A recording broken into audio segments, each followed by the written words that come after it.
S breakfast meeting ಶುರುವಾಗಿದೆ. ಬಹು ಚರ್ಚಿತವಾದಂತಹ meeting ಅದು. ಸಿಎಂ ನಿವಾಸ ಕಾವೇರಿಯಲ್ಲಿ ಆರಂಭ ಆಗಿರುವಂತದ್ದು ಮೀಟಿಂಗ್. ಅಲ್ಲಿ ಎಲ್ಲ ಸಚಿವರುಗಳು ಕೂಡ ಬಂದಿದ್ದಾರೆ. ಸಿದ್ದರಾಮಯ್ಯ ಅವರ ಏನ್ ಮೆಸೇಜ್ ಕೊಡಬಹುದು ಅಂತ ಕಾತರದಿಂದ ಕಾಯ್ತಾ ಇದ್ದಾರೆ. ಬ್ರೇಕ್ಫಾಸ್ಟ್ ಸಭೆ ಆರಂಭ ಆಗಿದ್ದು ಡಿಸಿಎಂ ಡಿಕೆ ಶಿವಕುಮಾರ್ ಕೂಡ ಈ ಸಭೆಯಲ್ಲಿ ಭಾಗಿಯಾಗಿದ್ದಾರೆ.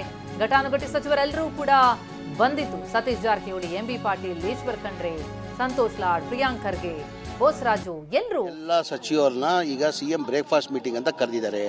ಈಗ ನನಗೂ 2-3 ಫೋನ್ ಬಂದಿತ್ತು, ಹಾಗಾಗಿ ಹಡಾವಡಿಯಲ್ಲಿ ನಾನು ಹೋಗ್ತಾ ಇದ್ದೀನಿ. ಆ ಮೀಟಿಂಗ್ ಆದ್ಮೇಲೆ ಏನಂತ ಗೊತ್ತಾಗ್ತದೆ. ಈಗ ಸದ್ಯಕ್ಕೆ ಏನಂತ ಗೊತ್ತಿಲ್ಲ. ಮನುಷ್ಯಂದ ಎಲ್ಲರಿಗೂ ಆಸೆ ಇರುತ್ತೆ, ನಿಮಗೂ ಕೂಡ ಸ್ಥಾನಮಾನ ಕೊಟ್ರೆ ತಗೊಳ್ಳುವಂತ ಇಂಗಿತ ಇದೆಯಾ ಅಂತ ಹೇಳಿ. ಈಗ ಆ ಥರ ಚರ್ಚೆನೇ ಇಲ್ಲಲ್ಲ. ಈಗ ಅಲ್ಲಿ ಹೋದ್ಮೇಲೆ ಗೊತ್ತಾಗೋದು.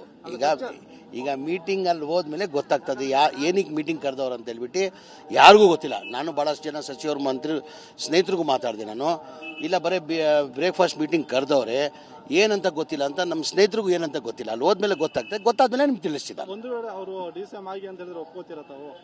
ಈಗ ಪಕ್ಷ ಏನು ಜವಾಬ್ದಾರಿ ತಗೊಂಡ್ರೆ ನಿಭಾಯಿಸ್ತೀವಲ್ಲ ನಾವು ಅವತ್ತಿಂದನೂ. ಸರ್, ಮತ್ತೆ ಈಗ ಸಿಎಂ ಬದಲಾವಣೆದು ಸಾಕಷ್ಟು ಚರ್ಚೆ ಆಗ್ತಿದೆ, ಆಗುತ್ತಾ?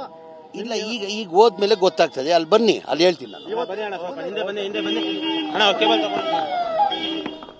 ಎಸ್, ಇದು ಜಮೀರ್ ರಿಯಾಕ್ಷನ್. ಯಾವುದು ಗುಟ್ಟು ಬಿಟ್ಕೊಡ್ತಿಲ್ಲ. ಯಾಕಂದ್ರೆ ಸಿಎಂ ಏನ್ ಹೇಳ್ತಾರೆ ಅದನ್ನ ಕೇಳಿ ಹೇಳ್ತೀವಿ ಅನ್ನುವಂಥ ಮಾತು ಕೆಲವರು ಮಾತನಾಡಿದ್ರು. ಆದ್ರೆ ಹಲವು ಸಚಿವರುಗಳು ಹೇಳ್ತಾ ಇದ್ದದ್ದು ಬ್ರೇಕ್ಫಾಸ್ಟ್ ಮೀಟಿಂಗ್ ನಲ್ಲಿ ಏನ್ ಹೇಳ್ತಾರೆ ಅನ್ನೋದು.